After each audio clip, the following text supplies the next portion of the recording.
All right, so not all modulations that happen use a pivot chord. There are other ways you can modulate. And one of the biggest other ways is what we call direct modulation. Now, the term direct modulation is kind of a general term for a few different ways of modulating, all of which don't involve a pivot chord. So we sometimes call direct modulations abrupt modulation, same thing, just a different word. And we have a third word yet for it, or third phrase, I guess, and that's phrase modulations.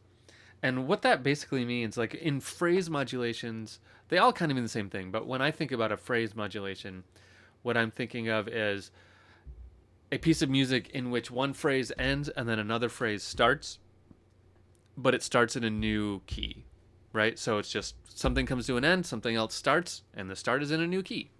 So it's a much more abrupt form of modulation, which is why we also call it an abrupt modulation. It's also a much more direct modulation, which is why we call it a direct modulation. And there are other modulation things, there are other ways we can modulate other than direct or other than pivot chords that fall into direct modulations as well.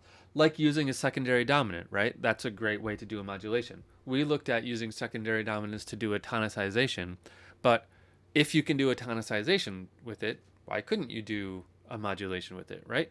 You totally can. We're going to look at that in this section. Um, so first, let's look at one of these phrase modulations by analyzing a short Bach piece and finding how he did a modulation.